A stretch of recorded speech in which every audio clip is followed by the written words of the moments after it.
Hello friends, કેમ છો? I hope કે તમે બધા એકદમ મજામાં હશો. બધાને જય માતાજી, જય શ્રી કૃષ્ણ. અને અત્યારે મેં બનાવું છું ભીંડા અને બોયા. તો બતાવું તમને. તો આ છે ભીંડા, મેં સરખા કરી લીધા છે. પછી મસાલો છે, લસણ લીધું છે, એક નાની ડુંગળી છે, ટમેટું, ધાણા, ને આમાં છે ને બોયો મેં પલાળી દીધો છે. હું તમને બતાવું. 10-15 મિનિટ એને પલાળી દેવાનો. ક્લીન કરીને બાજરાનો લોટ નાખીને પછી એને રહેવા દેવાનું થોડીક વાર. તો આપણે આજે ભીંડાને બોયો એક સાથે બનાવીએ રેસીપી. તો કેવી રીતને બનાવું મેં તો વિડીયોમાં જોજો. વિડીયો સારો લાગે તો લાઇક, શેર, સબસ્ક્રાઈબ કરી દેજો. તમારી પાસે હોય તો તમે પણ એકવાર ટ્રાય કરજો જરૂરથી. તો ચાલો આપણે બનાવવાનું ચાલુ કરીએ.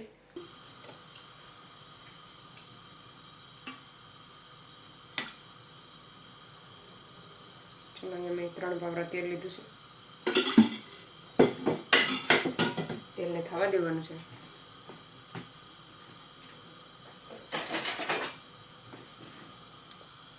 ચલો, હવે નાખી દેવાનું લસણને થવા દેવાનું. ચલો, થોડુંક એવું લસણ થઈ ગયું છે, હજી થોડુંક થવા દેવાનું છે. ચલો, હવે નાખી દઈએ આપણે મસાલો.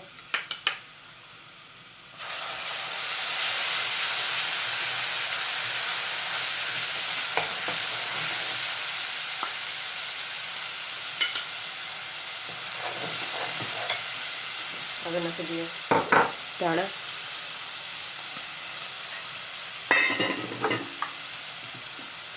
ટમેટું ને લીલી ડુંગળી,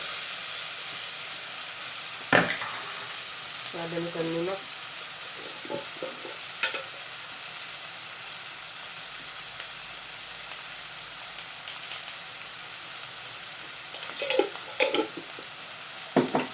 ચલો હવે પાકવા દેવાનું છે થોડીક વાર, 5 મિનિટ.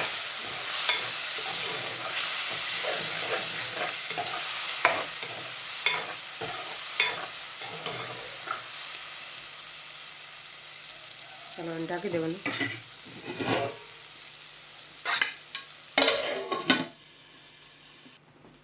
ચાલો ફ્રેન્ડ્સ, હવે આપણે મસાલો એકવાર જોઈ લઈએ.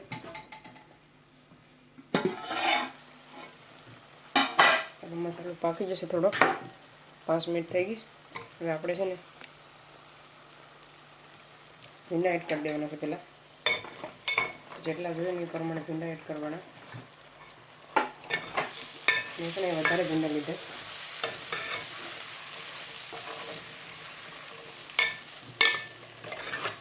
ચાલો, હવે ભીંડા આપણે મિક્સ કરી લેવાના છે.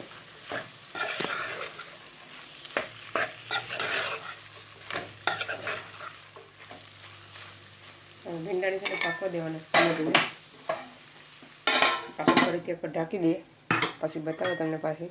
ચલો ફ્રેન્ડ્સ, એકવાર આપણે ભીંડા જોઈ લઈએ. આપણા ભીંડા અડધા પાકી ગયા છે, અડધા બાકી થઈ ગઈ. પછી થોડીક વાર પાકવા દેવાના.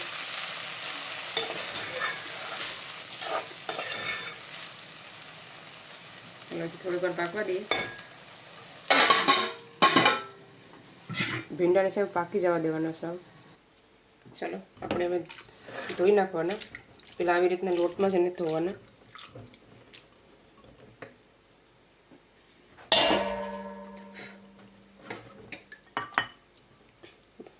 બોયા છે ને થોડાક જ લેવાના, બહુ બધી નહીં નાખવાના.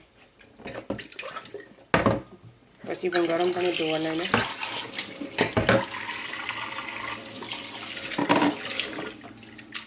તો ચાલો, આપણા ભીંડા બોયો એકદમ રેડી થઈ ગયો છે ધોવાઈને. મસ્ત મજાનો 5-6 પાણી ધોઈ નાખ્યો. હવે એને એડ કરવાનું છે.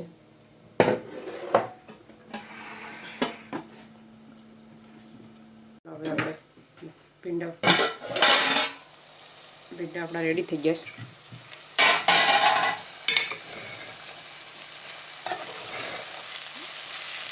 હવે આપણે એડ કરી દેવાનો છે બોયો. ભીંડા પાકી જાય ને પછી એડ કરવાનું.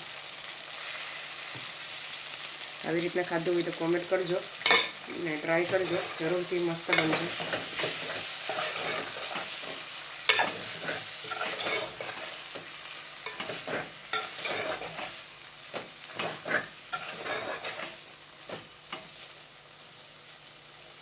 ચાલો, હવે પાણી એડ કરી દઈએ.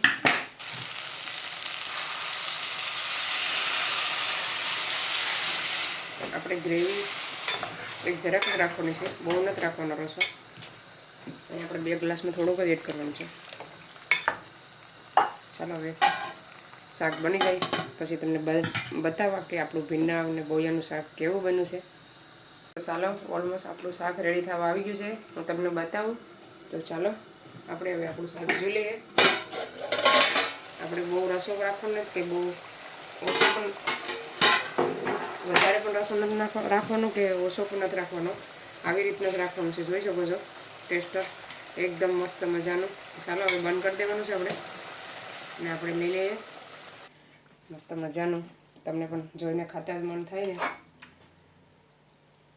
જોઈ શકો છો આવી રીતના રાખવાનું, રસાવાળું થોડું. એકવાર આવી રીતે ટ્રાય કરજો તો મસ્ત બનશે શાક. બોયો દેખાય, બહુ બોયો નહીં દેખાવા દેવાનો, આવી રીતના રાખવાનું. તો ચાલો આવી જાઓ બધા જમવા. ભીંડા બોયાનું શાક, બાજરીનો રોટલો. ચાલો આવી જાઓ બધા. આ વખતે એને લોટ સારો નથી એટલે રોટલો આજે બરાબર નથી બન્યો, કે બાજરાનો લોટ આ વખતે બહુ ખરાબ આવ્યો છે. તો ચાલો તમે પણ આવી રીતના ટ્રાય કરજો, મસ્ત મજાનું શાક બને. તો આવી રીતના બનાવવાનું ભૂલતા નહીં. તો આ વિડીયોને અહીંયા સેન્ડ કરીએ. તમને અમારો વિડીયો કેવો લાગ્યો, સારો લાગ્યો તો લાઈક કરો, શેર કરો, સબસ્ક્રાઈબ કરો. મળીશું નવા વિડીયોમાં. ત્યાં સુધી બાય બાય, જય શ્રી કૃષ્ણ.